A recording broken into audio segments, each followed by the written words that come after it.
Well,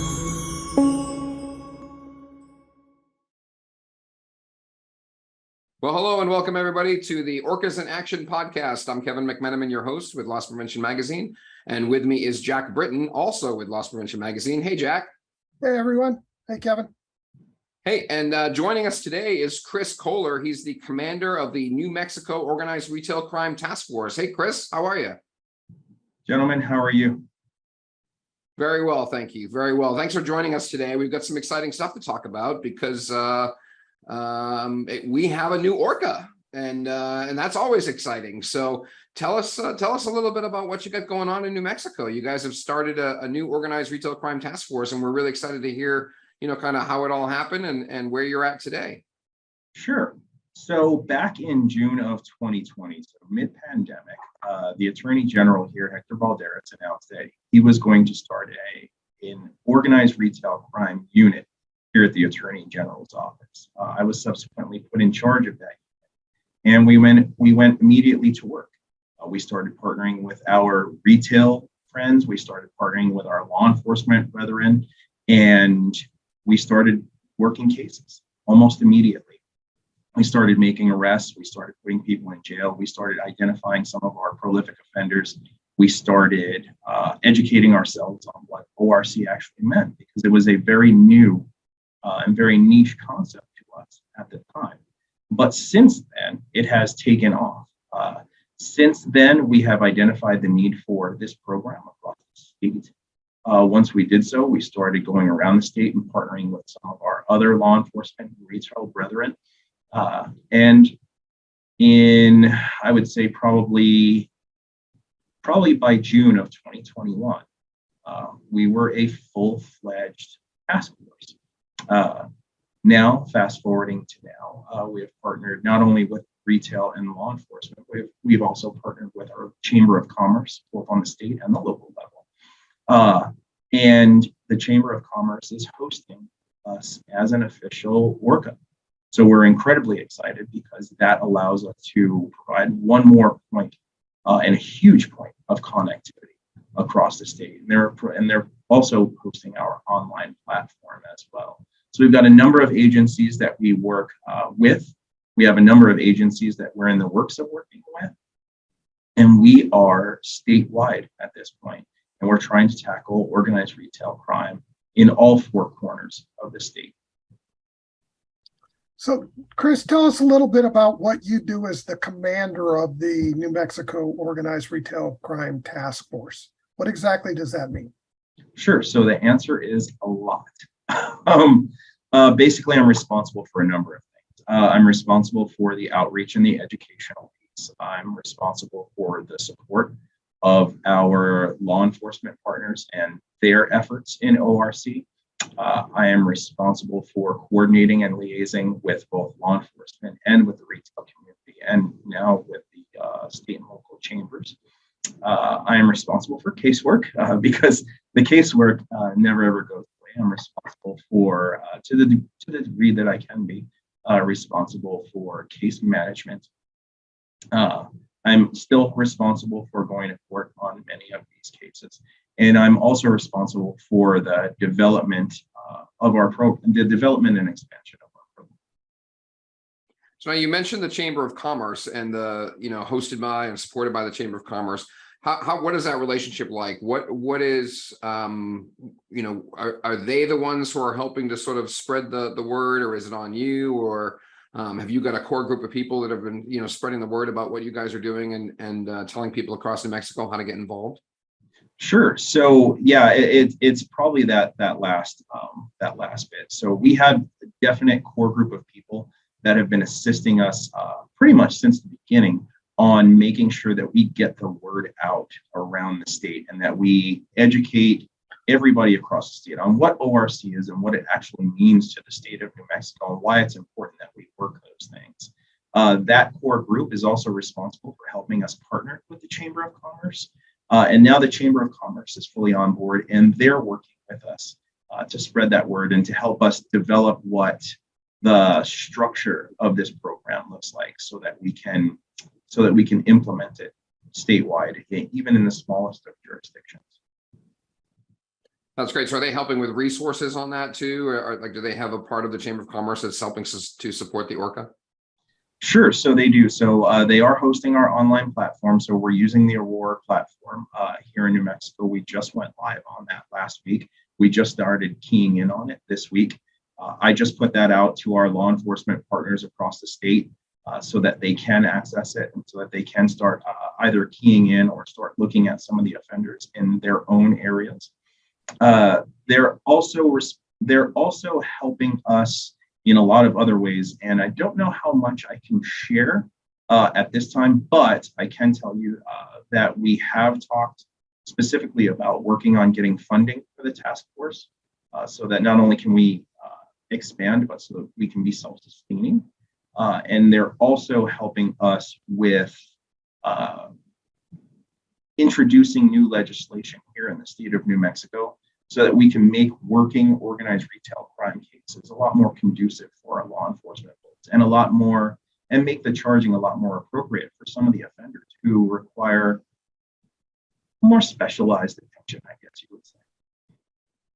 So who can participate? If you looked at, I mean, obviously you've explained some of that already, but if you look at the relationship between retailers and law enforcement and the district attorney's office, who participates in your program there? Sure. So when I wrote the MOU for this program, one of the things that I made sure to do is to leave it open. The reason that I did that is because I wanted to make sure that we were as inclusive as we could. You know, we started off with law enforcement, and we've got great participation from our law enforcement partners. We're continuing to expand that every day. We just had another agency sign our MOU yesterday, but we're not limited to that. The reason that we don't want to be limited to that is because this is a broader scope problem, and I want to make sure that when we're ready, we can include some of those people. So in terms of the ORCA, anybody in the retail community, any of the APL can participate in the ORCA. They're going to have access to the Aurora system. We're working on expanding when we're ready and when we have enough law enforcement participation on actually bringing some of those people into the fold on the task force side.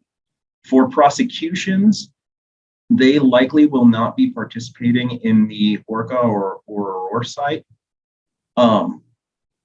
We haven't really talked about that yet, but what we are doing on the task force side is we've started communicating with the local jurisdictional district attorney's offices because it's important for us that we're all working toward the same goal and that we have everybody on the same page.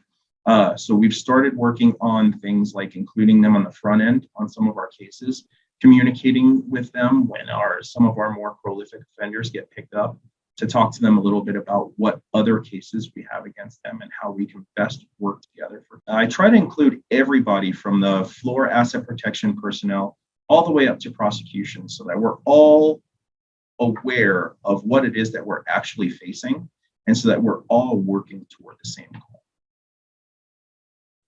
Now, let's talk about how an ORCA gets started, because we've got an audience of folks out there. Some of them belong to ORCAs that have been around for a long time. Some are relatively new, and some of them are still trying to scrape this whole process together. So was this a bootstrap kind of a thing that you guys had to go through? Was there support for it? I mean, I know too that you mentioned the opportunities with the Chamber of Commerce helping to put forward legislation with you guys. We've seen in California, we've seen in Michigan, funding efforts and dollars that have been earmarked, to help support organized retail crime efforts in those states. What's it like in New Mexico, and what was it like getting this whole process started? Sure. So for us and for our state, and for me specifically, we started off with very little. No funding, no real resources to speak of, no staffing, things like that. What I developed over time is a network of people who were like-minded and who wanted to make a change in the state. Some of those people already had that mindset, right? Particularly a couple of our law enforcement partners, as well as a lot of our retail partners. But I heard a great quote a while back, and it's, you have to be successful before you can be successful, right? Like, you have to be successful. And that's what we learned. We did not have a ton of support in the beginning. Nobody knew that we existed, and nobody knew that we were doing this, or why we were doing this, or why it was important. As we continued to work cases, as we continued to really highlight the damage that some of our offenders were doing to the community and to the economy, as we started building on that success, we started gaining notoriety. Notoriety brought us more partners, allowing us to expand the task force. And over time, and with a lot of work, especially from our retail partners, some of our regional guys who have just been fantastic, literally since day one, helping us out and pushing us forward and lending us support and lending us materials. With a lot of their help, we were able to get the Chamber of Commerce's attention. And from the minute that happened, even behind the scenes, even before I knew, that's when we really started taking off with the ORCA. The chamber and all of us were really looking for a way to make this a statewide program, and how to include as many people as possible, how to provide that structure, how to provide those resources, how to support each other, how to educate some of our friends and some of our neighbors, and even the community at large about why this was important. So it was really a collaborative effort. It took a lot of work behind the scenes. It took a lot of success, but now that we're starting to gain that momentum, I mean, it's a rocket ship, right? It took off very slowly from the ground, but we're in the air now, right? We're not in space yet, I guarantee it. But we're getting there, and we're getting there just because so many of these people, so many of these entities, all the way from law enforcement to retail, are the fuel, are the fuel to this, and so has success. So, Chris, if you looked at the road that you guys have had to follow to get to where you are now, obviously it's been quite a path that you've had to trek through to get to where you are. What advice would you give to organizations that are just getting started out there, new ORCAs that are really trying to establish themselves? What advice would you give them? Number one, first and foremost, do not be discouraged and do not give up. This is absolutely worthwhile. It is absolutely necessary. And the impact is so far reaching that you're not really going to understand it until you're probably 5 to 10 years down the road. I'm learning to understand what that is, but I won't fully understand it until we're 5 to 10 years down the road. Rely on your partners, build relationships, work together, set realistic expectations. Manage those expectations where you can. Be inclusive of your partners. Don't shut them out or be uncommunicative. Work together toward the same goal. Let people know what your goals really are. Think big about what you want your program to be from day one, and start off building on small successes, just little wins here and there. So that you can set the stage for what this looks like in your ultimate goal, in your ultimate vision. And you're going to get there. You're going to see those changes. You're going to bring more people on board. Day one, not a lot of people are going to understand what you're trying to do or why you're trying to do it. And it is frustrating. That's okay.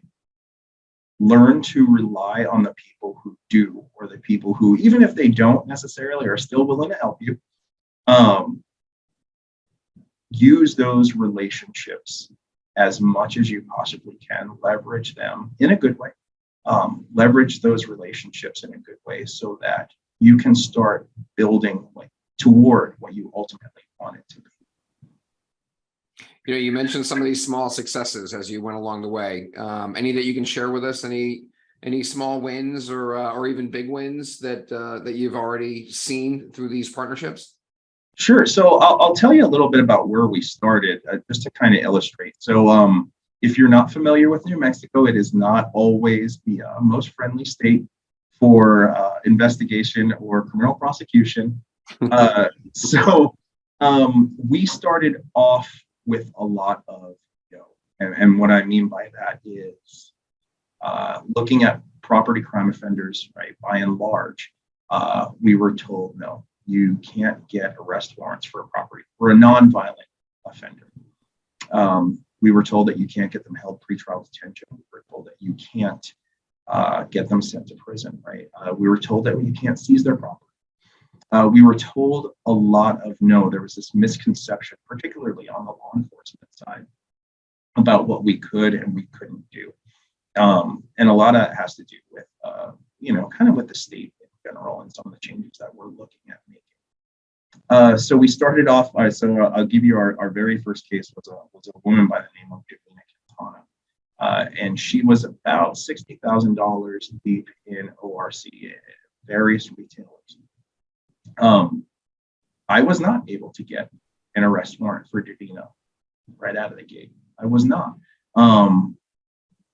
That was a hard pill to swallow. What I learned is I wanted to figure out a way how to win next time. I was dissatisfied with the idea that Davina Quintana was not going to go to jail when I needed her to stop what she was. I learned to revise the law enforcement product and make it so that it was conducive for getting the next one. So Davina was our first test case. We did not get an arrest warrant for her until she started failing to appear. After that, I personally arrested her a couple of times to the point where she took it a little personal after a while. But, we had a mutual Roadrunner and Coyote respect for each other, I think, anyway.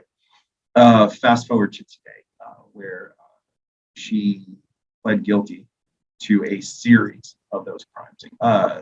Now today, there's not a case that I can think of where we haven't gotten an arrest warrant for our prolific offenders.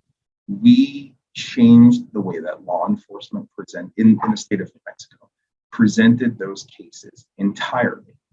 And as a result, we get better results. In terms of pretrial detention, we were told that we can't get pretrial detention. We don't get it in every case, and we shouldn't. Like realistically and being reasonable, we probably shouldn't. But the cases where we've pushed for it, and the cases where we really wanted it, we've gotten that. And there's been a number of those now. To put it in perspective, one of the individuals that we got held pretrial detention was in a wheelchair through all fault of his own, evading the police and jumping out of a window. But he was in a wheelchair. He was a largely nonviolent offender, and we got him held for pretrial detention the same week, and I believe the same courtroom where a double homicide suspect was allowed to walk on his own recognizance. So it was a huge victory for us. What that told me, and I think what that told the rest of the task force, is that the way that we're approaching this is working. And now, 2 years later, the Davina Quintanas of the world, many others, are slowly and in some cases rather quickly pleading out to the number of offenses that we've had against them. And they're not being changed or modified or dropped to misdemeanors or petty misdemeanors or anything. We're holding these people accountable for the litany of felonies that they're committing all across the state. So why should people get involved in your ORCA? I mean, why should retailers get involved? Why should law enforcement and other public servants get involved in your ORCA? So it's like anything else. It's going to take a village, and we're all going to have to be working toward the same goal. We're all going to have to be communicating with each other, and that's something that simply just hasn't been done in the past, or has been done sporadically, or on an incredibly small scale. The truth of the matter is this: we are collectively better together, and we need to start working together in order to see that better come to light. The ORCA is going to provide us with a number of opportunities for connectivity locally, for connectivity around the state, for us to be able to share information, for us to be able to share stories, for us to be able to have face-to-face contact with each other, and to do, what I hope will be an annual conference here in the future. But for us to really be able to look left and look right and to have a genuine statewide partnership with each other, knowing that we're all working and we all understand this very important and very critical goal for the state of New Mexico. And I assume you guys are also tied in with some of the other states too, right? Like the other ORCAs. You have that connectivity. Plus you have the platform as well, right? So are you also seeing, activity that's coming from the other states when they're heading to Mexico and vice versa, letting them know when things are leaving New Mexico and heading to some of these other areas? So we've done some demos on the platform. Again, we just rolled it out this week, so we're just starting to key into it now. But we have done some demos on the platform, and we have seen, and I have seen personally, several of our offenders who are offending in other states, including Colorado and Arizona. We've got a great relationship with the Arizona task force. We haven't worked with Colorado yet, but we're very eager to. So we're definitely seeing that connectivity, and I want to start trying to capitalize on that because it is important. And it's going to be important later down the line when we're starting to connect the dots all the way from, California to Connecticut on some of these cases, on some of these traveling groups, on where the merchandise is going. Thinking about that connectivity on the state level, that is a huge, huge step in the right direction. But the next step in the right direction is definitely going to be connectivity and information sharing around the U.S. Because again, we're just simply better together. We're simply better if we are all working toward that same goal and if we're all talking to each other. Being siloed doesn't help. Working on your own doesn't help. You can succeed. I'll never take that away from somebody. You can definitely succeed, but we will always have more and better success if we're all working together. Yeah, and we've seen some tremendous increases in the level of communication, the level of interagency communication, between state, local, federal, and certainly across the state boundaries when it comes to the different states or even different regions, working together, especially in this sort of ORCA world, and these platforms that have been out have helped facilitate a lot of that even more so.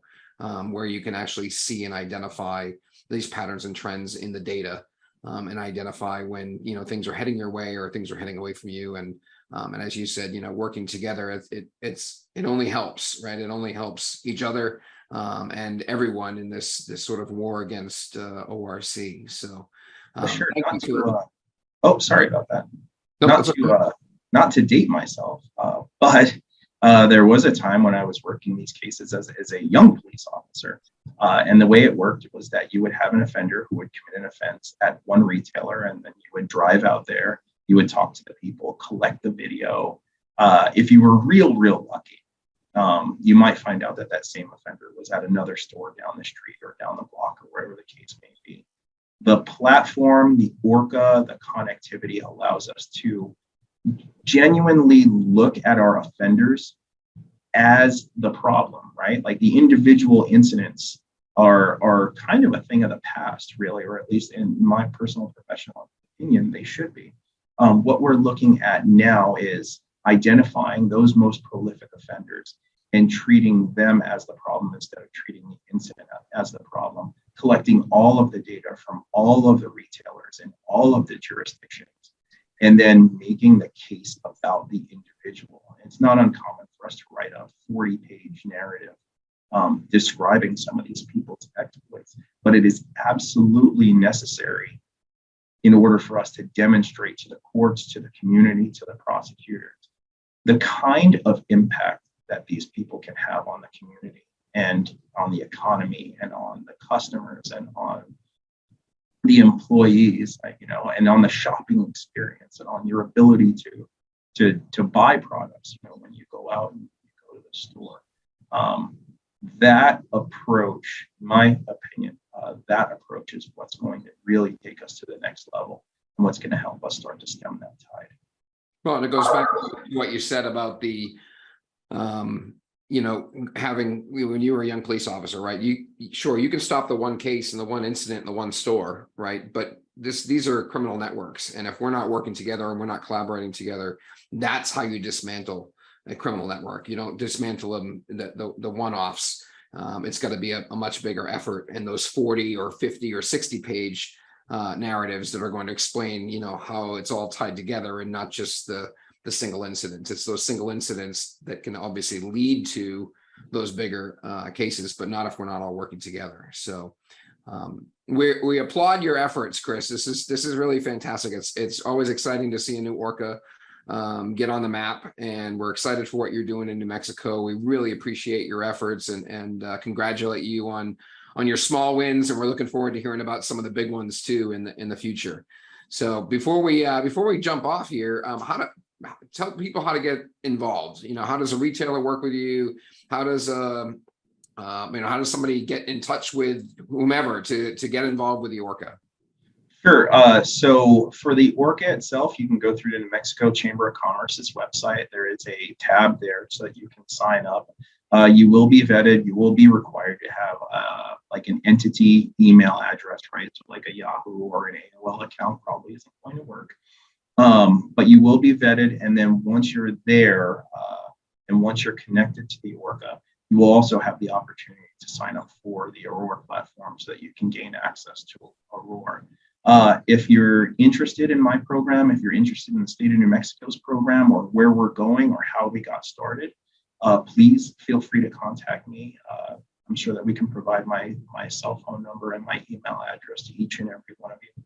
I'm more than happy, in fact, excited to talk to people about being able to start programs, even with very little resources, in any jurisdiction, because I genuinely believe that a program like this one can be implemented anywhere. Chris, thank you for all your efforts. We really appreciate everything that you guys have done there and the hard work that everyone there in New Mexico has put into this program.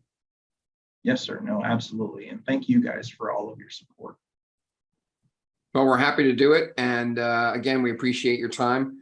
And we look forward to talking to you again soon. We're going to hear about some of these bigger cases, get you on one of our webinars or maybe a future podcast where we can talk about dissecting one of your big successful cases there in New Mexico. So thank you again, Jack. Thanks so much. Appreciate it. As always, you're listening to the ORCAs in Action podcast, and we've been talking to Chris Kohler with the New Mexico Organized Retail Crime Task Force. So thank you again, Chris. Appreciate your time.